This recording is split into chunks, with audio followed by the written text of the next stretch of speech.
When it comes to overeating. See, I work with a lot of people that overeat.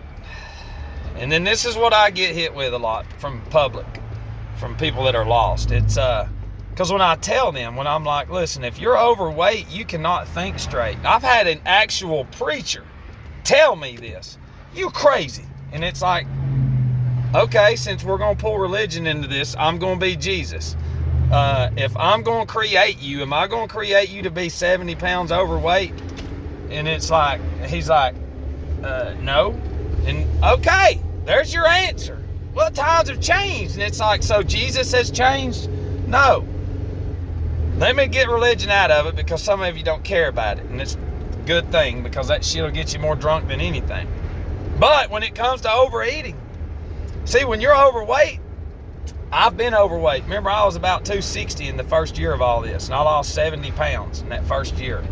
I think it was 70 or something. Anyways, I had to lose that weight, and you can see in my pictures, and and I journaled everything and pictured it. You can see within my pictures, you can see the depression in the beginning, not just from the alcoholism, but from being, overweight and just out of shape, mentally, physically, emotionally, in every way. But as the year progresses, what you can see is you can see that even the facial expression changes.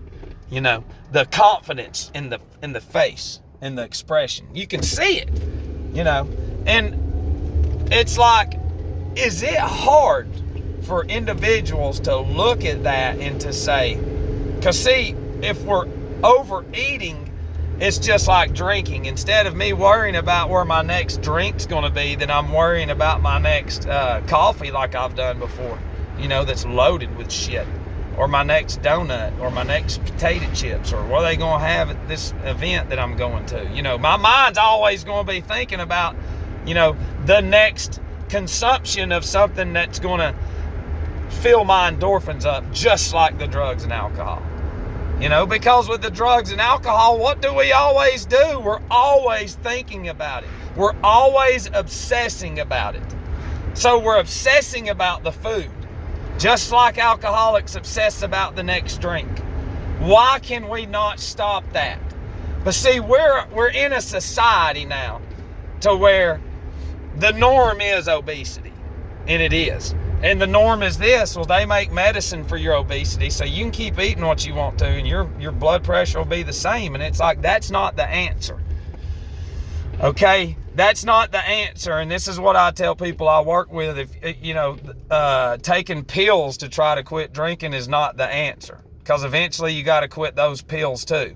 If you can find something from the earth, which I strongly suggest to do, and figure out how to do it in the right professional way that your creator, whoever it is you believe in, put here for us, then you need to do it. But if I'm constantly always obsessing over about food, then I need to do an inventory on that. See, if I don't do an inventory, if I don't get honest, then I'm just the same as the addict and the alcoholic.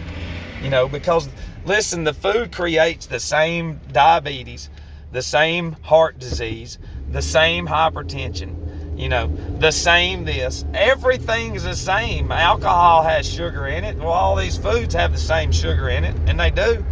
If you drink 4 coffees in a day, loaded out, and you eat the shittiest foods all day long, that's no different than somebody drinking a 30-pack a day or 50 beers a day, or drinking a handle a day.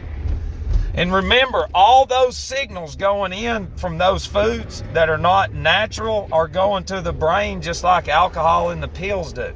They're going in there to get you, to pull you in.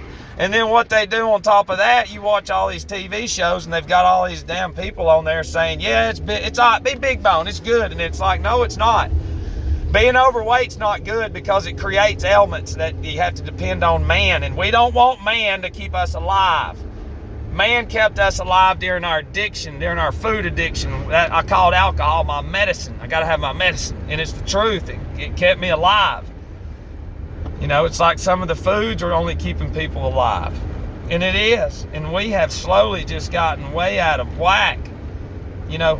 My whole thing is don't allow the TV to get you to where it's like, yeah, If you're, it's insane, because it's all right for people to bash addicts and alcoholics, but nobody gives overweight people a hard time.